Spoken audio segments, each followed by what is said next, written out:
নামাজ আছে যাদের, কুরবানি আছে তাদের। নামাজ আছে যাদের, কুরবানি আছে তাদের। কি বলেন, মিলে কিনা বলেন? নামাজ নাই, কুরবানি নাই। যে ব্যক্তি নামাজ পড়ে না, যে ব্যক্তি নামাজ পড়ে না, কুরবানি তার কোনো সফলতা আনবে না। কুরবানি তার জন্য সফলতা বয়ে আনবে না। নামাজ নাই, কুরবানি হবে না তার। নামাজ ছাড়া কুরবানি হবে না। এটাই ধারাবাহিকতা। ইন্না আতাইনা কাল কাউসার ফাসাল্লি লিরাব্বিকা ওয়ানহার। নামাজ আগে, কুরবানি পরে। আর আমাদের সমাজে এমন মানুষ আছে নামাজ পড়ে না কিন্তু লক্ষ লক্ষ টাকা দামের কুরবানি ছাড়ে না। এমন আছে কিনা বলেন? তার মানে কি? সে দিন বুঝে না, সে ইসলাম বুঝে না, সে মোহাম্মদ সাল্লাল্লাহু আলাইহি সাল্লামকে দেওয়া আল্লাহর ঘোষণাও জানে না, ইব্রাহিম আলাইহিস সালামকে দেওয়া সেই কুরবানির নীতি জানে না। এই কুরবানি তার জন্য কোনো সফলতা বয়ে আনবে না। সুতরাং যারা কুরবানি দিচ্ছেন, আপনার নামাজ নাই। উলামায়ে কেরাম কিন্তু বলেছেন, যাদের সাথে নামাজ নাই, যাদের সাথে নামাজ নাই, নামাজি ব্যক্তি যেন তাদের সাথে কুরবানি না দেয়। কারণ বেনামাজির কুরবানি হবে না। আপনি 7 নাম দিলেন, 6 জন মানুষ নামাজ পড়ে, একটা মানুষ নামাজ পড়ে না, বিপদ কিন্তু হয়ে গেছে, বিপদ কিন্তু হয়ে গেছে। কারণ 6 ব্যক্তির অংশটা কিন্তু আরেকজনের সাথে সংযুক্ত হয়ে আছে। ওই ব্যক্তির বেনামাজি হওয়ার কারণে উলামায়ে কেরামের মতামত, সব উলামায়ে কেরামের মতামত, নামাজ যার থাকে না, কুরবানি তার হয় না।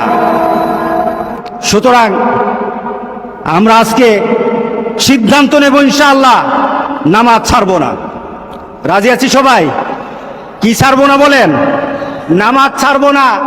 নামাজ কায়েম করার পর আপনার কুরবানি, আপনার রোজা, আপনার হজ, আপনার ইবাদত, সকল কিছু নামাজকে দিয়ে মানদণ্ড করা হবে। আগে নামাজ, এরপরে সকল ইবাদত। নামাজ আছে যাদের, কুরবানি আছে তাদের। নামাজ আছে যাদের, কুরবানি আছে তাদের। কি বলেন, মিলে কিনা বলেন? নামাজ নাই, কুরবানি নাই।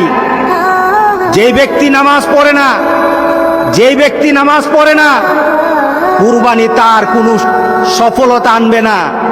কুরবানি তার জন্য সফলতা বয়ে আনবে না। নামাজ নাই, কুরবানি হবে না তার। নামাজ ছাড়া কুরবানি হবে না। এটাই ধারাবাহিকতা।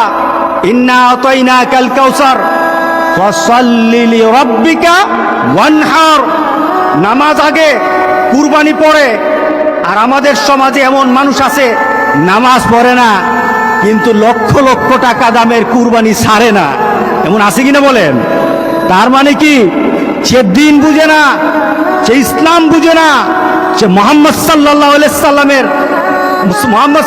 আলাইহি সাল্লামকে দেওয়া আল্লাহর ঘোষণাও জানে না, ইব্রাহিম আলাইহিস সালামকে দেওয়া সেই কুরবানির নীতি জানে না।